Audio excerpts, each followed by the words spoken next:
ನಿಮ್ಮ ಹಳೆ ಒಡವೆನ ಅಧಿಕ ಬೆಲೆಗೆ ಮಾರಬೇಕೆ? ಅಟಿಕಾಗೆ ಕಾಲ್ ಮಾಡಿ 8880 ಅಟಿಕಾ ಗೋಲ್ಡ್ ಕಂಪನಿ. ಬಿಡದಿಯಲ್ಲಿ ನಿನ್ನೆ ಆದಂತಹ ಘಟನೆ ಇವತ್ತು ರಾಜ್ಯ ಅಷ್ಟೇ ಅಲ್ಲ, ಇಡೀ ದೇಶಾದ್ಯಂತ ಚರ್ಚೆ ಆಗ್ತಾ ಇದೆ. ನಂದಿಗ್ರಾಮದಲ್ಲಿ ಆದಂತಹ SEZ ಹೋರಾಟಕ್ಕೆ ಈ ಹೋರಾಟವನ್ನು ಹೋಲಿಕೆ ಮಾಡಲಾಗ್ತಾ ಇದೆ. ಬಿಡದಿಯಲ್ಲಿ ಏನು ಬೆಂಗಳೂರಿನಲ್ಲಿರುವಂತಹ ಒತ್ತಡವನ್ನು ಕಡಿಮೆ ಮಾಡಬೇಕು, ಉಪನಗರಗಳನ್ನ ಸೃಷ್ಟಿ ಮಾಡಬೇಕು, ಟೌನ್ಶಿಪ್ಗಳನ್ನ ಸೃಷ್ಟಿ ಮಾಡಬೇಕು ಅಂತ ಬಹಳ ಮಹತ್ವಾಕಾಂಕ್ಷೆಯಿಂದ ಹೋಗ್ತಾ ಇರುವಂತಹ ಕಾಂಗ್ರೆಸ್ ಸರ್ಕಾರ ತರಾತುರಿಯಲ್ಲಿ ರೈತರನ್ನ ವಿಶ್ವಾಸಕ್ಕೆ ತೆಗೆದುಕೊಳ್ಳದೆ, ರೈತರ ಒಪ್ಪಿಗೆ ಇಲ್ಲದೆ ಸರ್ವೆ ಮಾಡೋದಕ್ಕೆ ಹೋಗ್ತಾ ಇದ್ದಾರೆ. ಅದರಲ್ಲೂ ಒಂದು ಹಳ್ಳಿಯಲ್ಲಿ 20 ಜನ ಒಪ್ಕೊಂಡಿದ್ದಾರೆ, ಒಂದು 40 ಜನ ಒಪ್ಕೊಂಡಿಲ್ಲ ಅಂದರೆ, ಸೊ ನೀವು ಸರ್ವೆ ಮಾಡಕ್ಕೆ ಹೋದಾಗ ನಮ್ಮ ಜಮೀನುಗಳನ್ನ ಇವರು ಸರ್ವೆ ಮಾಡದೇ ಇದ್ರು ಬಿಟ್ಬಿಡ್ತಾರ ಅನ್ನುವಂಥ ಆತಂಕ ಜನರಿಗೆ ಇದ್ದೇ ಇರುತ್ತೆ ರೈತರಿಗೆ. ಸೊ ಹಾಗಾಗಿ ನಮ್ಮ ಜಮೀನನ್ನು ನೀವು ಬಿಟ್ಬಿಡ್ತೀರಿ ಅಂತ ನೀವು ಬರೆದುಕೊಡಿ ಬರಹದಲ್ಲಿ, ಆಮೇಲೆ ಬೇಕಾದರೆ ಯಾರು ಕೊಡ್ತಾ ಇದ್ದಾರೆ ಅವ್ರು ಸರ್ವೆ ಮಾಡ್ಕೊಳ್ಳಿ ಅಂತ ಪಟ್ಟಿಡ್ತಿದ್ರು ನಿನ್ನೆ ರೈತರು. ಆದರೆ ಅದು ಯಾವುದಕ್ಕೂ ಉತ್ತರ ಕೊಡದೆ ಏಕಾಏಕಿ ಸರ್ವೆ ಮಾಡೋದಕ್ಕೆ ಅಧಿಕಾರಿಗಳು ನುಗ್ಗಿದ್ರಿಂದ ಪೊರಕೆ ಚಳವಳಿಯನ್ನು ಮಾಡಲಾಯಿತು. ಇವತ್ತು 2 FIRಗಳನ್ನು ಹಾಕಲಾಗಿದೆ. ಈಗ ಯಾವ ಲೆವೆಲ್ಗೆ ಬಂದು ಕೂತಿದೆ ಈ ಒಂದು ಬಿಡದಿ ಹೋರಾಟ ಅಂದರೆ ಇಟ್ಸ್ ಬಿಟ್ವೀನ್ ಕುಮಾರಸ್ವಾಮಿ ಅವರು ಆ್ಯಂಡ್ DK ಶಿವಕುಮಾರ್ ಅವರು ಅನ್ನೋ ಲೆವೆಲ್ಗೆ ಬಂದು ಕೂತಿದೆ. ಪಾಪ ಭೂಮಿ ಕೊಡಬೇಕು ಅಂತ ಕಾಯ್ತಾ ಇರೋರು ಭೂಮಿಯನ್ನು ಕೊಡಬಾರ್ದು, ನಮ್ಗೆ ಬೇಕು ಇದು ಪೂರ್ವಜರ ಆಸ್ತಿ ಅಂತ ಇರೋರು, ಇವರಿಬ್ಬರ ಗೋಳು ಯಾರು ಕೇಳ್ತಾ ಇಲ್ಲ. Just politics politics politics it's a politics. ಹೆಂಗೆ ಅಂತಂದರೆ ರಾಮನಗರ ಚನ್ನಪಟ್ಟಣ ಏನಿದೆ ಇದು ಕುಮಾರಸ್ವಾಮಿ ಮತ್ತು DK ಶಿವಕುಮಾರ್ ಅವರ ನಡುವಿನ ರಾಜಕೀಯ ಹೋರಾಟಕ್ಕೆ 2028ರ ಚುನಾವಣೆಗೆ ಒಂದು ರೀತಿ ಮುನ್ನುಡಿ ಎನ್ನುವಂತೆ ಬಿಡದಿ ಹೋರಾಟ ಆಗೋಗಿದೆ. ನೋಡಿ, ರೈತರ ನಿಜವಾದ ಕಾಳಜಿ ಸತ್ತು ಹೋಯಿತು. ಅಲ್ಲಿ ಯಾವುದೇ ಸರ್ಕಾರಗಳಾಗಲಿ ಯಾವುದೇ ರೀತಿಯಂಥ ಯೋಜನೆಗಳನ್ನ ತರುವಾಗ ರೈತರನ್ನ ಒಡೆದು ಆಳ್ತಾರೆ. ಇವತ್ತು ಅದನ್ನೇ ಕಾಂಗ್ರೆಸ್ ಸರ್ಕಾರ ಮಾಡಿದೆ, 2 ಗ್ರೂಪ್ಗಳನ್ನಾಗಿ ಮಾಡಿದೆ.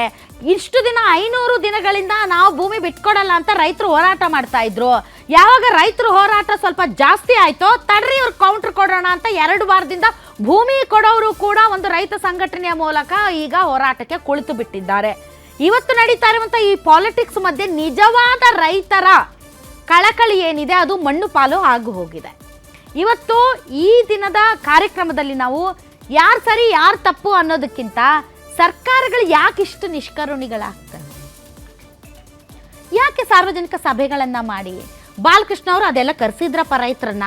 ಅವ್ರು ಹೇಳಿದ್ರು, ಸರ್ ನೀವು ಮಾಡೋದು ಮಾಡ್ಕೊಳ್ಳಿ, ಕೊಡೋರು ತಗೊಳ್ಳಿ, ಕೊಡದೇ ಇರೋರ್ದು ನಾವು ಮುಟ್ಟಲ್ಲ ಅಂತ ನೀವೊಂದು ಅಶ್ಯೂರೆನ್ಸ್ ಕೊಡಿ ಅಂತ ರೈತರು ಹೇಳಿದ್ರು. ಇಲ್ಲ ವಿಧಾನಸೌಧಕ್ಕೆ ನಿಮ್ಮನ್ನು ಕರ್ಕೊಂಡು ಹೋಗ್ತೀನಿ DK ಶಿವಕುಮಾರ್ ಅವ್ರ ಹತ್ರ ಅಂತ ಹೇಳಿದ್ರಂತೆ ಬಾಲಕೃಷ್ಣ ಅವರು. ಆದರೆ ಇವತ್ತು ಬಾಲಕೃಷ್ಣ ಅವರು ನಾಪತ್ತೆ. ಅವ್ರು ಏನಿದ್ರು ಭೂಮಿ ಕೊಡೋರು ಪರ ಮಾತಾಡ್ತಾರೆ ಹೊರತು ಭೂಮಿ ಕೊಡದೇ ಇರೋರನ್ನ ಮಾತ್ರ ವಿರೋಧ ಮಾಡ್ತಾ ಇದ್ದಾರೆ. ಹಿಂಗಾದ್ರೆ ಹೆಂಗೆ? ಕ್ಷೇತ್ರದ ಶಾಸಕರೇ ಕೈ ಬಿಟ್ಬಿಟ್ರೆ ರೈತರನ್ನ ಇನ್ನು ಯಾರ ಹತ್ರ ಹೋಗ್ತಾರೆ ಅವರು?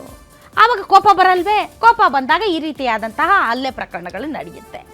ಒಟ್ಟಾರೆ ಇವತ್ತು ನಡೀತಾ ಇರೋದು ಬಿಡದಿ ಹೋರಾಟ ಮುಂದಿನ ರಾಜ್ಯ ರಾಜಕಾರಣದ ದಿಕ್ಸೂಚಿ ಅಂತ ಹೇಳ್ತಾ ಇದ್ದಾರೆ.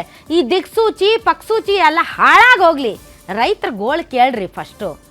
ಇದರಲ್ಲೂ ನೀವು ಏನು ಸಾಧನೆ ಮಾಡಬೇಕಂತ ಇದ್ದೀರಾ? ರೈತರ ಸಮಾಧಿ ಮೇಲೆ ಅಭಿವೃದ್ಧಿ ಮಾಡಬೇಕಂತಿದ್ರೆ ಅಭಿವೃದ್ಧಿ ಆಗಬೇಕು, ಆದರೆ ರೈತರ ಸಮಾಧಿ ಮೇಲೆ ಅಲ್ಲ.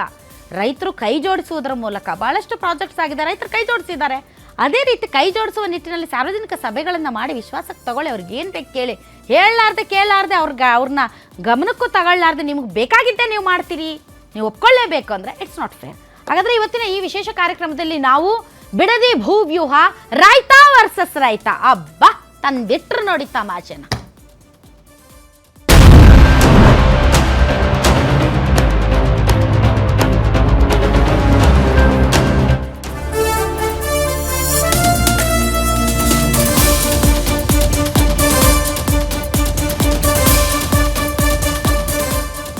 ಬಿಡದಿ ಹೋರಾಟ ಹಿಂಸಾರೂಪ, ಕಿಚ್ಚು ಹೊತ್ತಿಸಿದ್ಯಾರು? ಬಿಡದಿಯಲ್ಲಿ ಪ್ರೊಟೆಸ್ಟ್ ಮಾಡ್ತಿರೋ ರೈತರು ಯಾರ ಕೃಪಾಪೋಷಿತ? ಬೆಂಕಿ ಉಂಡೆ ಅಂತ ಆಗಿದೆ ಬಿಡದಿ ಟೌನ್ಶಿಪ್ ಬಡಿದಾಟ. ಬಿಡದಿ ಭೂಮಿಯಲ್ಲಿ ಶುರುವಾಗಿದೆ ರೈತ ವರ್ಸಸ್ ರೈತ ಫೈಟ್. ವಿಷ ಕುಡಿಯೋ ವಾರ್ನಿಂಗ್ ಏನ್ ಮಾಡುತ್ತೆ ಸರ್ಕಾರ? ನಿನ್ನೆ ಅಧಿಕಾರಿಗಳಿಗೆ ಪೊರಕೆ ಸೇವೆ, ಇಂದು ವಿಷದ ಎಚ್ಚರಿಕೆ. FIR ಆದ್ರೂ ಹೆದರಲ್ಲ, ಜೈಲಿಗೆ ಹಾಕಿದ್ರು ಡೋಂಟ್ ಕೇರ್. ನಿನ್ನೆ ಆಗಿದ್ದು ಬರೀ ಸ್ಯಾಂಪಲ್ ಅಷ್ಟೇನಾ? ಅಸ್ಲಿ ಪಿಕ್ಚರ್ ಬಾಕಿ ಹೈ ಕ್ಯಾ? ಅಖಾಡಕ್ಕಿಳಿದ ದೇವೇಗೌಡರು ಸತ್ಯಾಗ್ರಹದ ವಾರ್ನಿಂಗ್. ಹೋರಾಟ ಮತ್ತೊಂದು ಹಂತನ? ಸರ್ಕಾರದ ನಿರ್ಧಾರ ಏನು?